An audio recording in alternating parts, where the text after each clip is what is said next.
No se hace muy a menudo, pero cuantas veces se haga, lo disfruto al máximo. Y estoy hablando del terremoto que experimentamos esta mañana cuando escuchamos a la bestia de las pipas salir entre sus cadenas. Sentíamos como cada nota del órgano tocaba las notas de nuestros pies para la gloria de Dios. Es un instrumento maravilloso, uno de los órganos de pipas más grandes de los Estados Unidos. Y le agradezco al Dr. Ron Turner por tocarlo para nosotros hoy con tanto poder y belleza esta mañana. Y llegamos a cantar una de las canciones más significativas de la fe cristiana, la cual en la segunda mitad del siglo XX se convirtió en una de las insignias del evangelismo cuando se situó el Gran Congreso de Evangelismo en Europa con un tema central: dejad que la tierra escuche su voz. Pero recordemos qué estamos cantando cuando decimos dejar que la tierra escuche su voz. ¿Cómo la tierra escuchará su voz? Un día, se nos dice, un día toda la tierra escuchará su voz y toda carne escuchará su voz, toda. Pero entre ese futuro y ese presente es nuestra tarea el de llevar el evangelio a los confines de la tierra, sea que las naciones escuchen de Cristo, dejad que la tierra escuche su voz. En el 2017, justo en el tiempo de los premios Oscar, el periódico New York Times decidió lanzar una campaña publicitaria. Decidió promoverse a sí mismo, siendo así que en el mismo periódico sacó un anuncio de sí mismo y lo hizo promoviéndose como estandarte de la verdad. La frase que el New York Times empleó muy temprano en el 2017 fue esta: la verdad es mucho más importante que nunca. La creían tanto que hasta rediseñaron su icónico edificio en Nueva York con la frase: la verdad es mucho más importante que nunca. Claramente había un contexto político allí, lo sabemos, estamos en la edad de las noticias falsas como muchos las conocen. Es un desplazamiento de autoridad que sucede para el New York Times. El New York Times estaba reafirmando su autoridad, afirmando que la verdad ahora era más importante que nunca. La verdad es mucho más importante que antes y más. Esta fue una sucesión de anuncios que el periódico hizo sobre el periódico, donde anuncios más adelante clamarían de que la verdad tiene una voz, la verdad tiene coraje.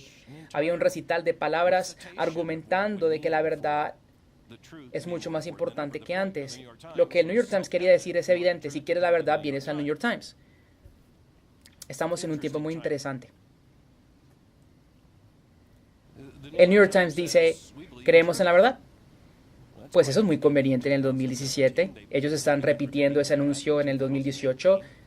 Creo que es un poco tarde para las élites intelectuales decidir que creen en la verdad, cuando han hecho todo lo posible en las manos, en las últimas décadas, deconstruyendo y corrompiendo la misma noción de la verdad. Las universidades que producen y pueblan los reporteros y editores de los periódicos principales de los Estados Unidos evidentemente no han entendido la frase, porque han negado la misma existencia, o al menos la capacidad de conocer la verdad, verdad objetiva. Han denigrado el entendimiento correspondiente donde la verdad tiene una realidad objetiva.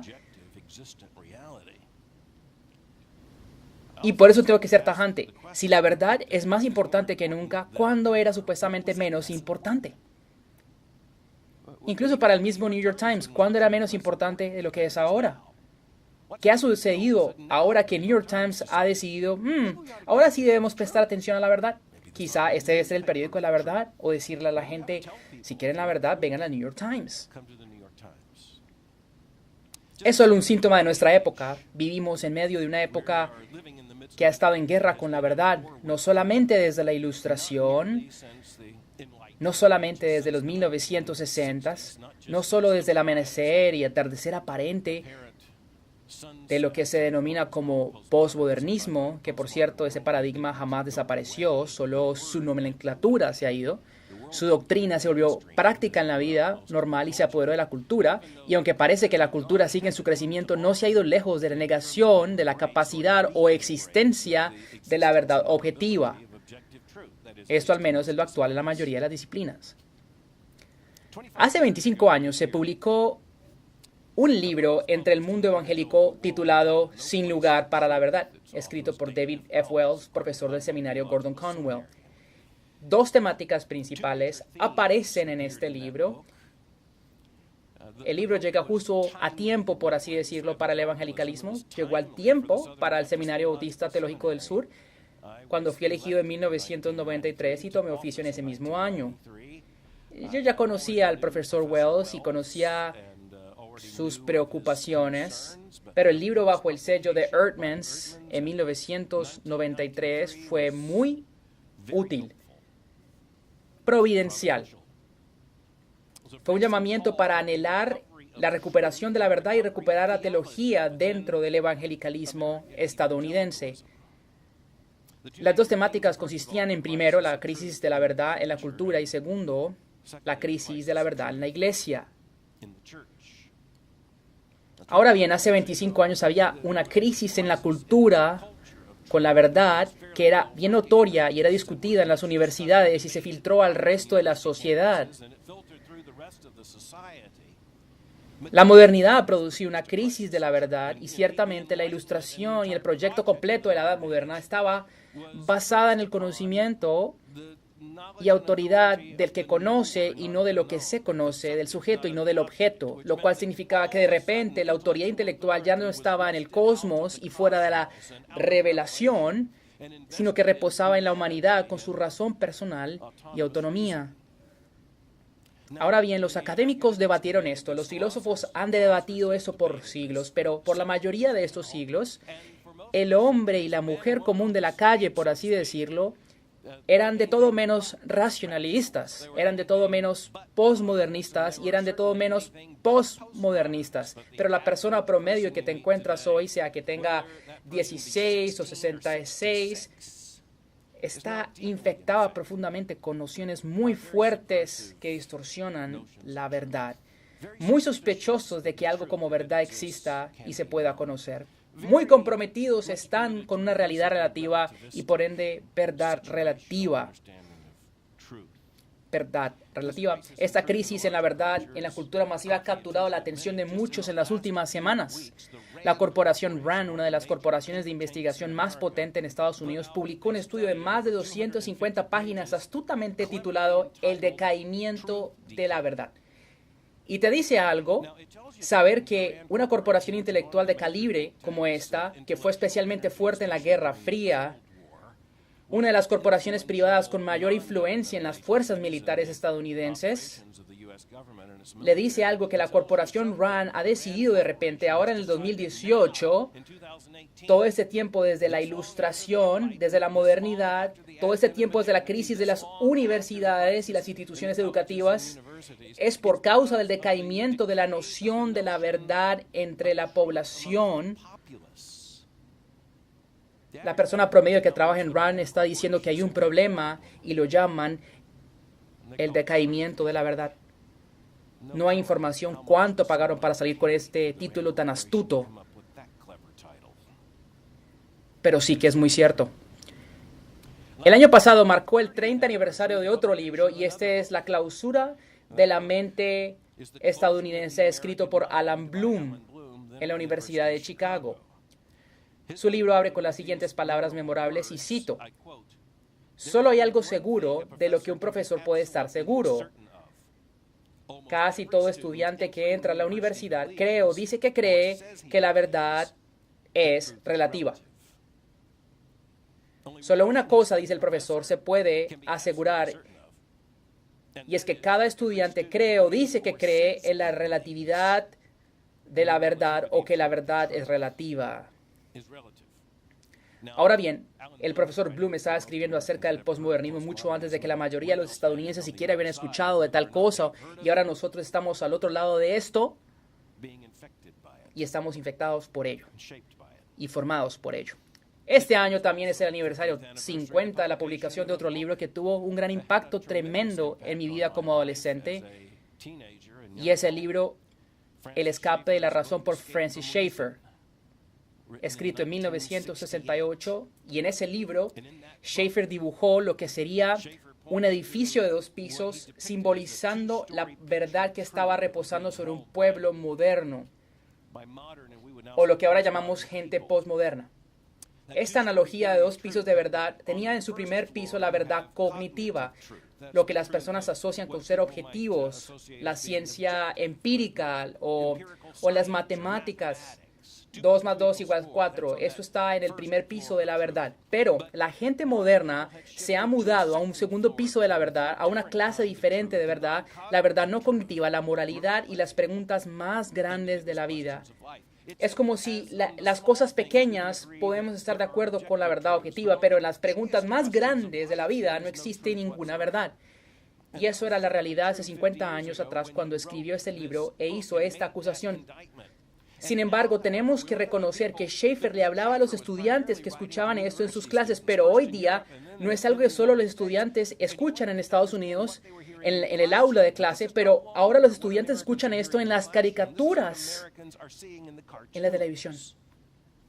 Así de real es la guerra por la verdad. Cuando se escribió Sin lugar para la verdad, David Wells formuló que en todo nivel, congregación, denominación, seminario, todo el imperio evangélico, mega iglesias, publicaciones, la academia, artefactos culturales, se encontraba una crisis de verdad. Wells escribió, y cito una vez más, lo que es nuevo en nuestro tiempo no es el proceso de modernización o el hecho de que la fe cristiana sea forzada con sí o su consentimiento a ser consciente de cómo se reestructura el mundo, pero sí 3 factores. 1, la conciencia moderna está siendo modelada por la civilización mundial y no meramente por una cultura homogénea de una nación particular que está al margen de ser modernizada. 2, los medios masivos de comunicación, los cuales son conductos vitales para la alimentación de valores de la modernización, son tan intrusivos y potentes para redefinir la existencia hasta un grado de cambio sin precedente alguno. Hermanos y hermanas, esto fue antes de que Al Gore inventara el Internet. Cuando él habla acerca de los medios masivos de comunicación y los conductos de información y el entretenimiento en las vidas individuales, él dijo que eran tan influyentes e intrusivos que aumentarían el despliegue de la modernidad de manera sin ningún precedente. Nadie aún había hecho una búsqueda en Google ni había lanzado un tweet. En ese tiempo solo los pájaros hacían eso. Los seres humanos no tuiteaban en 1993. Pero lo que era intrusivo en 1993 ahora era omnívoro, y es omnívoro e insaciable. Tercero, él dice, como consecuencia estamos viviendo en una escala social sin precedente la experimentación masiva y adopción de los valores de la modernidad. Esto es un gran giro, incluso hasta en mi vida, hermanos. No son los bienes de la modernidad. En la mayoría de mi vida asumíamos que la modernidad podía traer sus regalos, la modernidad traería sus tecnologías, pero podríamos resistir los valores de la modernidad. De hecho, todavía puedo recordar el día que había un lavaplatos automático en nuestra cocina. Era una ocasión especial de lujo, de celebración y de euforia que traía a toda la familia a ver lo que Dios había hecho aparecer. Previamente las máquinas para lavar platos se llamaban niños. Pero ahora ya teníamos la máquina y nos la vendieron de tal modo, ya que mi padre seguramente no la hubiera comprado si tuviera que perder menos tiempo, más tiempo. Él estaba feliz teniendo que lavar los platos, haciéndonos lavar los platos a nosotros, pero lo vendían con el pretexto de que tenía razones sanitarias, porque las temperaturas subían y podía matar virus y bacterias, y como mi madre era una enfermera, todo eso tenía sentido desde la óptica médica. Vivíamos en una casa muy pequeña y los artefactos de la modernidad se estrellaban entre sí. Teníamos un televisor que era tan grande como el lavaplatos. Y estaba en la sala y había que planear el tiempo para poder ver la televisión, porque había que prenderlo, lo cual no aseguraba que se prendiese. No, solo había la promesa de que eso pasaría. Era una televisión de tubo cuyo aparato en ciertos instantes mandaba la imagen con resistencia hasta que se volvía clara, y si no la debías estar viendo, pero aún lo hacías, y si escuchabas las llantas del auto acercándose a tu casa en el concreto del garaje y sabías que tenías que apagarla, sabías que estabas en problemas porque se apagaba tan rápido como se prendió. Pero teníamos un problema. Pero teníamos un choque de tecnología porque al parecer era muy difícil escuchar la televisión cuando el lavaplatos estaba prendido. Así que tocaba ponerle tiempo a las tecnologías. Le dimos la bienvenida a la llegada del aire acondicionado. Yacía colgado en una ventana. Y pues, cuando había calor, lo hacíamos. Cuando una casa antes estaba abierta y callada, de repente se volvió cerrada y ruidosa. Lavaplatos, televisión, lavadora, secadora, secador de pelo, aire acondicionado, televisión, la edad moderna. Pero creímos que podíamos tener todo eso sin tomar los valores y la moralidad que esa misma modernización traería. Y vimos en 1960 en las universidades, en ese año tan clave, por cierto, hace 50 años atrás, en 1968, cuando revolución apareció a través de todas las universidades en Europa y Norteamérica, y ahí estaban los hippies. Ellos no nos iban a afectar. Toda esa revolución sexual, todo ese relativismo moral estaba allí afuera en las universidades, lejos de nosotros. Pero así como trajimos las tecnologías a nuestros hogares y ellas se apoderaron de nosotros, trajimos de la misma manera las ideas a casa y esas se han apoderado de nosotros. Importadas, por cierto, en general, a la gran mayoría, a los estadounidenses, no por un profesor titular de la Universidad de Cornell o Harvard o Yale, sino que a través de la televisión. La revolución moral, cultural y epistemológica le debe mucho más que todo al profesor Homero Simpson que a un profesor titular de una universidad élite. Pues bien, en 1993, sin lugar para la verdad, fue una acusación de David Wells específicamente al evangelicalismo, o lo que llamó imperio evangélico, y no fue el primero en hacerlo. Si observas lo que las casas publicadoras estaban publicando, todo estaba muy ausente de teología. Yo iba a las librerías cristianas, que por cierto, estos lugares solían existir. Eran tiendas, por casualidad visto alguna. Y tú ibas dentro de ellas donde habían libros, y con el tiempo menos y menos aparecieron. Y por algún tiempo, cuando esas librerías sí existían, antes de que todas se fueran a vender por internet, y no todas, debemos aclarar, pero sí muchas, podías entrar en ellas y poder ver lo que David Wells está describiendo en su libro. Los libros más serios se hacían menos numerosos, mientras que los menos más numerosos. La teología se movía hacia el frente, la teología mala, y la buena hacia atrás. Cualquier cosa con buena teología la sacaban y pasaba por las hileras de los regalos cristianos y papurrí de vasijas y todo ese tipo de cosas, y ya estaba por allá la teología. Las calcomanías de amo a Jesús, etc. Y cuando finalmente llegarías a un libro, sería un símbolo del evangelicalismo perdiendo su mente y abandonando la importancia de darle la prioridad a la verdad. Y cuando la verdad desapareció, así también pasó con la teología. La desaparición de la teología se volvió uno de los monumentos de la educación evangélica superior. Y eso lo puedes ver en el catálogo, en los catálogos, currículo por currículo. Lo puedes ver cómo la teología en la mayoría de las instituciones de educación fue destronada, hasta en los evangélicos, siendo la misma disciplina central de la verdad, de donde las otras disciplinas van y dan aplicación. En cambio, las otras disciplinas ganaron prominencia e interés y estatura dentro de la universidad. Wells escribió que la teología no está muriendo porque la academia fracasó al imponer procedimientos adecuados para reconstruirla, sino que la iglesia perdió su capacidad de aguantarla.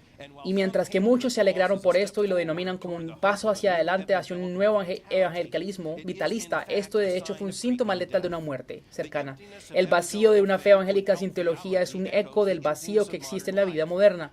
Ambas esferas han elegido cruzar a un mundo en el cual Dios no tiene lugar, en donde la realidad ha sido reescrita, en donde Cristo se ha vuelto redundante, su palabra irrelevante, y la iglesia entonces debe encontrar nuevas razones para su existencia. Ahora bien, he aquí una pregunta que nos sigue acechando. ¿Cuánto tiempo toca esperar para escuchar en las supuestas iglesias evangélicas algo remotamente, al menos simplemente, meramente teológico? Meramente teológico. ¿Cuánto tienes que esperar para escuchar tal cosa? ¿Cuál es el peso teológico de lo que la iglesia enseña y predica? El cristianismo de las Escrituras es descrito como aquel que está arraigado a la verdad, pero ahora tenemos un cristianismo que no solo se ha vuelto no solamente meramente experimental o meramente sujeto de la experiencia, sino que también un cristiano que se enfoca meramente en el individuo autónomo. En 1993, cuando David F. Wells escribió Sin lugar para la verdad, él no pareció tener mucha esperanza. Pero sí terminó con esperanza diciendo, si la iglesia comienza a encontrar un lugar para la teología enfocándose en la centralidad de Dios, si puede descansar sobre la suficiencia de Cristo, si puede recuperar su fibra moral, entonces tendrá algo que decir a un mundo que ahora se ahoga en la modernidad. Y allí, él dice, se encuentra una gran ironía. Aquellos con más relevancia en el mundo moderno son aquellos que son más irrelevantes al propósito moral de Dios. Pero aquellos que son irrelevantes del mundo, por cuestión de ser relevantes a Dios, son de hecho quienes tienen más relevancia y que decir al mundo. Son de hecho los únicos que tienen algo que decir. Por eso Jesús aclaró que la iglesia en sus mejores momentos y lo que nosotros por la iglesia de Dios conocemos y podemos descubrir. Así que esto fue una acusación profética. David Wells fue llamado por muchos como un enojón. Muchos de los pilares evangélicos en ese entonces no les agradó su libro. A Christianity Today no le agradó su libro, seguramente porque él había mencionado muchas cosas de Christianity Today en su libro. Muchas de las instituciones evangélicas sintieron un pellizco por su argumento, no porque no fuera cierto, sino precisamente porque era verdad. El peso teológico relativo del evangelicalismo ha venido reduciéndose década tras década, y eso fue verdad en 1993. Y tengo que hacer la pregunta, ¿es esto cierto ahora? ¿Estamos cerca de algo similar? Déjeme no meramente hacer el mismo matiz de esperanza que David Wells hizo en su conclusión. Quiero apuntarles a una realidad que creo que es la misma y diferente cuando comparamos 1993 a 2018. Lo mismo, pues, la cultura. La cultura es la misma en que no ha despertado de su abandono y su resistencia hacia la verdad. Esto sigue en la cultura, quizás bajo otra etiqueta intelectual o articulada con otras palabras sofisticadas, pero en esencia seguimos en una sociedad que parece ahora muy grande para la verdad y que ha destruido la capacidad de identificar cualquier cosa que sea verdad.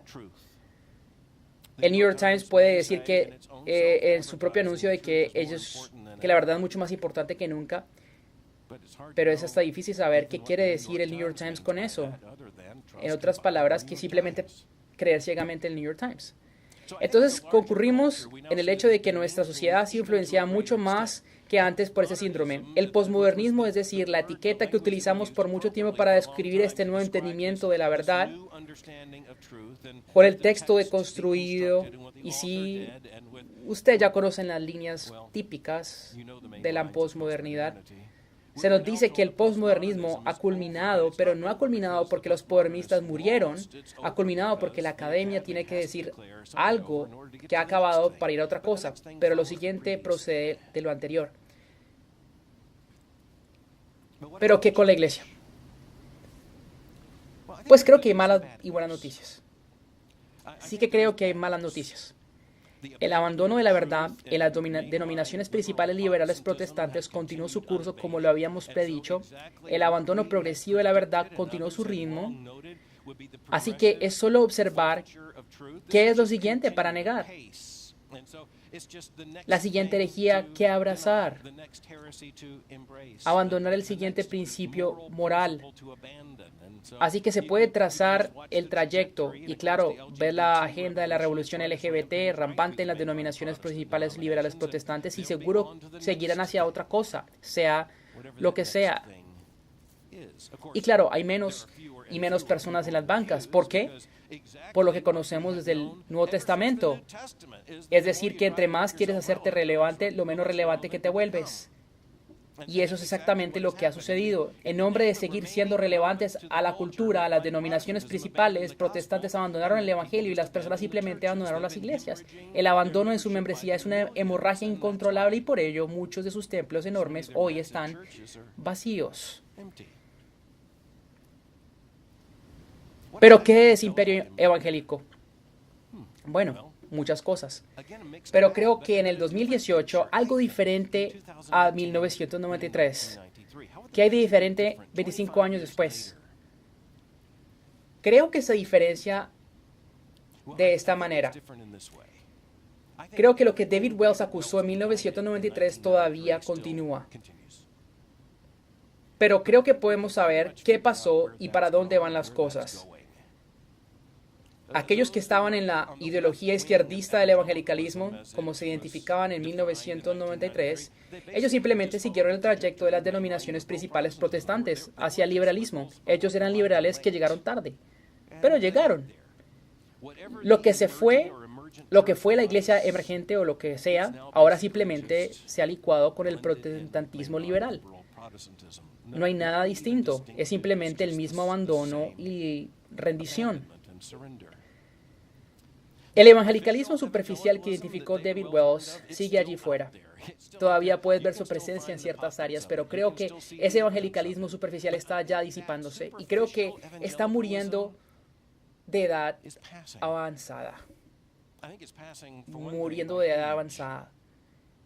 Creo que había una generación que le atraía esa clase de evangelicalismo superficial, pero está muriendo. Y luego tenemos todas las presiones de la edad moderna que no ofrecen ni siquiera un incentivo para colgarse al menos de un poquitico de cristianismo en una época tan secular. No hay tracción en esa sociedad, no hay nada atractivo en este tiempo para colgarse de un pedacito de cristianismo en una época secular en aumento. Así que las malas noticias es que todo lo que vio David Wells en 1993 continúa, pero las buenas noticias es que hay otra historia que se está contando. Y esta otra historia se está contando ahora mismo en esta sala. Y la historia se está contando en un evangelicalismo resurgente, un cristianismo ortodoxo resurgente. La otra historia que se está contando es una de una vocación teológica reclamada. La otra historia que se está contando es una que afirma una confesión con firmeza.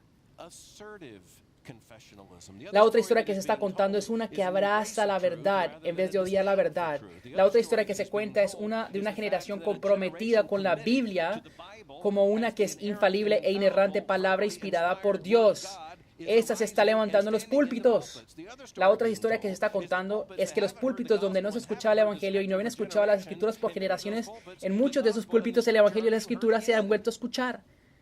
La otra historia que se está escuchando es la de la recuperación de la teología, no solo como la de una disciplina académica, aunque eso es fundamental, pero la recuperación de la teología como la realidad central para que el cristianismo entienda el mundo y la humanidad y la moralidad, el arte, la historia y la música. Otra cosa que se recupera es la dignidad de la cosmovisión cristiana y su absoluta necesidad, si es que los cristianos han de sobrevivir en una edad secular donde ya no parece haber cristianos de verdad. Las verdades más odiadas del cristianismo parecen ser las más diferentes al mundo. Al mundo. Tome, por ejemplo, los principios morales revelados por Dios a nosotros. Los principios morales que conciernen a la sexualidad y el matrimonio. Y noten que una generación se está levantando que a pesar de todas las presiones del mundo, está diciendo, sabemos lo que es el matrimonio. Queremos ganar las almas, queremos amar a nuestro prójimo, queremos que entre sea posible poder vivir en paz con las mujeres y los hombres, pero sabemos qué es el matrimonio y sabemos cómo el Creador ha ordenado nuestras vidas. Nosotros de hecho sabemos algo que los seres humanos por milenios nunca tuvieron que pensar cuidadosamente, y lo sabemos hoy. Nosotros de hecho sabemos que Dios nos creó en su imagen, hombres y mujeres. ¿Sabe? Él nos creó así. ¿Sabe? No va a haber cristianismo sin teología. Por propia definición no existirá. No va a haber un cristianismo donde la teología no sea central a los intereses de toda a la iglesia, porque se necesita que haya pensamiento cristiano para que haya cristianos. Pero en el centro de la teología se halla la verdad. La teología es la única disciplina que importa porque la verdad existe y se puede conocer. Es el don de Dios en la revelación. Entonces, ¿qué tiene que ver esto con el Southern Seminary y su pregrado en el 2018? Pues todo. Todo. Creo que David Wells tenía la razón cuando en 1993 escribió un libro llamado Sin lugar para la verdad. Creo que él fue valiente, recursivo, inteligente y certero cuando apuntó en ese momento al evangelicalismo diciendo que no había lugar para la verdad. Pero quiero decirle que 25 años más tarde es tan certero como usted cree, tan apto como fue ese título. Creo que ahora estamos escribiendo y creo que estamos escribiendo específicamente aquí un libro muy diferente. No que no haya un lugar para la verdad, pero sí hay un lugar para la verdad. Si el Southern Seminary y su pregrado Boyce College significan algo, debe ser que estamos aquí en nombre de la verdad. Estamos aquí para ser obedientes a la verdad. Estamos aquí para enseñar la verdad. Estamos aquí para enseñar la verdad. Estamos aquí para aprender la verdad juntos. Creemos en la verdad no porque creamos en nosotros mismos. Creemos en la verdad porque creemos en el Dios soberano omnipotente del universo que por su misericordia se ha revelado a nosotros. Él está allí y no está en silencio. Y de eso sale la centralidad de la teología en la vida del Southern Seminary y Boyce College. La centralidad de la teología, la exposición e investigación disciplinada, la investigación obediente de la verdad de Dios revelada. Eso está muy al centro de lo que hacemos. Y en esa misma luz, aquí en nuestras instituciones, no hay tales cosas como disciplinas no teológicas, ni una. La homilética es teológica porque la predicación es teológica, el evangelismo es teológico, o si no, no sería evangelismo. Las misiones son teológicas, o si no, las naciones no escucharían de Cristo.